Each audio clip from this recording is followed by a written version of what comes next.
नमस्ते बच्चों, कैसे हो आप सब?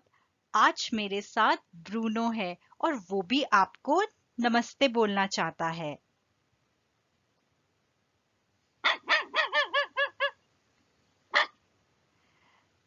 पहचाना आपने? ये ब्रूनो है।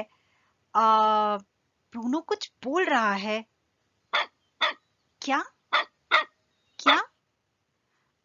ब्रूनो चाहता है कि आज मैं आपको ब्रूनो और उसकी बिल्ली मौसी की कोई कहानी सुनाऊं। Right Bruno? ठीक है, तो चलो जल्दी से शुरू करते हैं। ब्रूनो और उसकी बिल्ली मौसी। लेखन नेवानराज, चित्रांकन माधवी।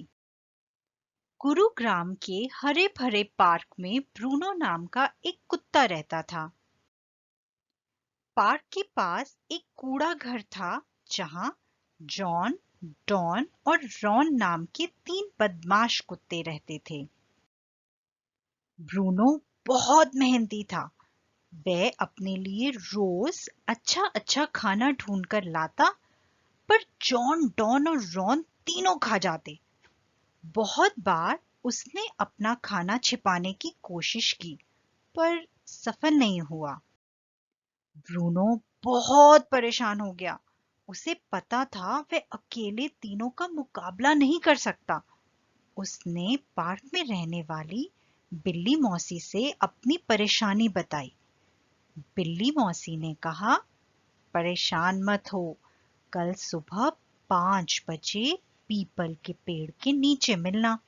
जब ब्रूनो सुबह पेड़ के नीचे पहुंचा तो उसने देखा बिल्ली मौसी ने जानवरों की मीटिंग बुला रखी है। उस मीटिंग में गिलहरी, चूहा, कबूतर, सांप, बतख, खरगोश, गाय सब थे। मौसी ने बोला, हम सबको कुछ ऐसा करना होगा कि जॉन, डॉन और रॉन हमेशा के लिए भाग जाएं। पर क्या? ये तो बिल्ली मौसी ही बताएंगी। मौसी ने सब जानवरों को सामान की एक लिस्ट दी और शाम को ब्रूनो के रहने की जगह पर आने को कहा। आपको पता है उस सामान की लिस्ट में क्या क्या था? सफेद कपड़ा, काला धागा, कैंची, लकड़ी का डंडा, लाल टमाटर, पत्तियां और अच्छा अच्छा खाना।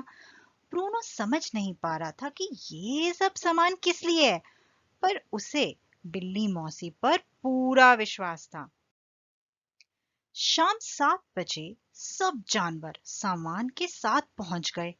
मौसी ने कहा, लकड़ी के डंडे को जमीन में गाड़ दो। अरे, गाड़ दिया? फिर गाय को उस लकड़ी के सहारे खड़ा कर दिया। गाय के ऊपर बतख, बतख के ऊपर खरगोश, खरगोश के ऊपर गिलहरी, गिलहरी के ऊपर चूहा, चूहे के ऊपर कबूतर। अब अरे, ये क्या हो रहा है? फिर मौसी ने सब पर सफेद कपड़ा डाल दिया, कैंची से काला धागा काटकर बाल बना दिए और उन्हें पत्तियों से सजा दिया। आंखों पर लाल लाल टमाटर लगा दिए। मौसी और सांप दोनों झाड़ी के पीछे छुप गए ताकि बदमाश कुत्तों के आने पर सबको इशारा कर सकें। ब्रूनो खाना लेकर जॉन, डॉन और रॉन के इंतजार में बैठ गया। जैसे ही अंधेरा बढ़ा, जॉन, डॉन और रॉन ब्रूनो का खाना चुराने आए। सांप और बिल्ली ने सबको इशारा कर दिया। म्याऊ! इशारा पाते ही सब जानवर कपड़े के अंदर हिलने लगे और आवाज निकालने लगे।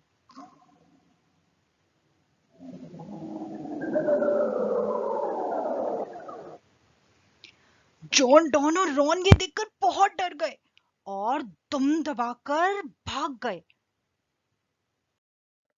ब्रूनो ने बिल्ली मौसी और सब जानवरों को धन्यवाद दिया। तो बच्चों, इस कहानी से हमें ये सीख मिलती है कि जब भी कभी कोई हमें परेशान करे या बुली करे, चाहे वो स्कूल हो, पार्क हो या आपकी क्लास हो, तो आपको बिल्कुल डरना नहीं है, घबराना नहीं है। उस बुली के बारे में, उस इंसान के बारे में आपको अपने मम्मी पापा को बताना है या अपनी टीचर को बताना है। हमेशा हिम्मत से काम लेना है। अगली कहानी तक अलविदा।